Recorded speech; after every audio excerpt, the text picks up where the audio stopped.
പ്രജീഷ്, വളരെ അവ്യക്തമായ അല്ലെങ്കിൽ വളരെ അനിശ്ചിതാവസ്ഥ നിറഞ്ഞൊരു ഘട്ടത്തിലാണ് മിഡിൽ ഈസ്റ്റ് അല്ലെങ്കിൽ ലോകം മുഴുവൻ എന്ന് നമുക്ക് പറയാം. കാരണം അമേരിക്കയുടെ ആ ഇടപെടലിന് പിന്നാലെ ബോംബർ വിമാനങ്ങൾ ഉപയോഗിച്ച് ഫോർദോ അടക്കമുള്ള ആണവ കേന്ദ്രങ്ങളിൽ അമേരിക്ക നടത്തിയ ആക്രമണത്തിന് പിന്നാലെയും UK, EU അടക്കമുള്ള യൂറോപ്യൻ യൂണിയൻ അടക്കമുള്ള സംവിധാനങ്ങളിലൂടെ ഒരു സമവായ ശ്രമത്തിനോ ഒരു ആക്രമണങ്ങൾ തൽക്കാലത്തേക്കെങ്കിലും നിർത്തിവെക്കുന്ന നിലയ്ക്കുള്ള ഒരു ഇടപെടലിന് വേണ്ടി ഇറാൻ ശ്രമിച്ചിരുന്നുവെന്നാണ് സ്ഥിരീകരിക്കാത്ത റിപ്പോർട്ടുകൾ. പ്രത്യക്ഷത്തിൽ അവർ ഇപ്പോൾ പോലും ഒരു മണിക്കൂർ മുമ്പ് പോലും ഇറാനിയൻ ന്യൂസ് ഏജൻസി പങ്കുവയ്ക്കുന്നത് ഇസ്രയേൽ ഇതിനുള്ള പ്രതികാരം അനുഭവിച്ചു തന്നെ അനുഭവിച്ചു തന്നെ അവർ അവസാനിക്കുമെന്നതാണ് ഇറാനിലെ കമാൻഡർ അടക്കമുള്ളവർ പ്രതികരിക്കുന്നത്. പക്ഷേ അതൊരു ഭാഗത്തുകൂടി പറയുമ്പോഴും മറുഭാഗത്തുകൂടി ഏതെങ്കിലും വിധേനയുള്ളൊരു സമവായ ചർച്ചകൾക്ക് വേണ്ടി ഇറാൻ ശ്രമിച്ചിരുന്നുവെന്ന് സ്ഥിരീകരിക്കാത്ത റിപ്പോർട്ടുകളുണ്ട്. അങ്ങനെ ശ്രമിക്കുകയാണെങ്കിൽ പോലും അതിൽ ഏറ്റവും നിർണായകമായി ഇടപെടൽ നടത്തേണ്ടത് നമുക്കറിയാം UAEയും അല്ലെങ്കിൽ സൗദി അറേബ്യയും അടക്കമുള്ള രാജ്യങ്ങളാണ്. ആ മേഖലയെ തീർച്ചയായും ലീഡ് ചെയ്യുന്നത് അത് സൗദി അറേബ്യയും UAEയുമാണ്.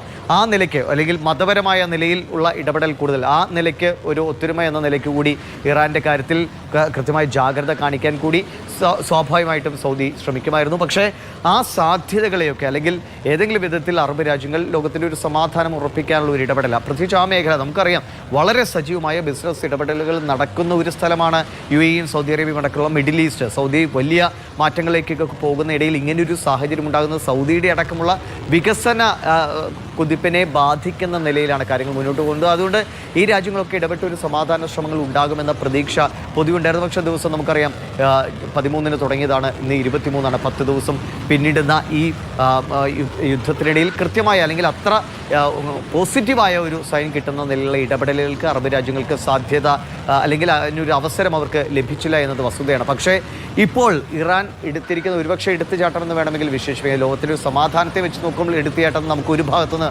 വിശേഷിപ്പിക്കാം. മറുഭാഗത്ത് ഇറാൻ അവരുടേതായ ന്യായീകരണങ്ങളുണ്ട്. കാരണം അവരുടെ പരമാധികാരത്തിനെതിരെ ഇസ്രയേൽ നടത്തിയ ആക്രമണം, തുടർന്ന് അമേരിക്ക നടത്തിയ ആക്രമണങ്ങൾ, അതിനെ തിരിച്ചടിക്കാനുള്ള അവകാശം അല്ലെങ്കിൽ നീതിയാണ് ഇറാൻ പറയുന്നത്. രണ്ട് ഭാഗത്തും രണ്ട് നീതിയും രണ്ട് ന്യായങ്ങളും നിൽക്കുന്നു. നമുക്ക് അതിനെ സ്പർശിക്കേണ്ട. പക്ഷേ ലോകത്തിന് സമാധാനം ഉണ്ടാകണം.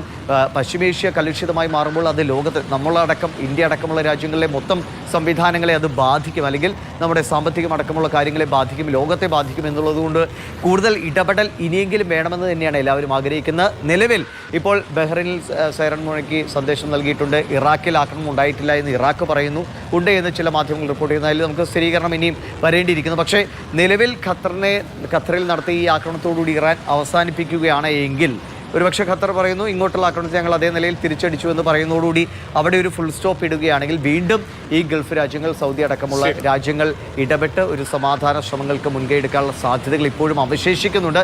പക്ഷേ ഇറാൻ വീണ്ടും ഈ പ്രകോപനമുണ്ടായാൽ പിന്നെ ഗൾഫ് രാജ്യങ്ങൾക്ക് അങ്ങനെ ഒരു ശ്രമത്തിലേക്ക് പോകാൻ കഴിയില്ല. അവർക്ക് അവരുടേതായ രീതിയിൽ സ്വാഭാവികമായും അമേരിക്കൻ സൈനിക താവളങ്ങളുള്ളപ്പോൾ അവരുടെയോടൊപ്പം ചേർന്നുള്ള ഒരു തിരിച്ചടിയിലേക്ക് പോകേണ്ടിയൊക്കെ വന്നാൽ വളരെ കലുഷിതമായ അവസ്ഥയിലേക്ക് പോകും. അങ്ങനെ ഉണ്ടാകാതിരിക്കട്ടെ എന്ന് തന്നെയാണ് ഈ മണിക്കൂറിൽ നമുക്ക് സമാധാനം പുലരട്ടെ എന്നാണ് എല്ലാവരുടെയും ആഗ്രഹം.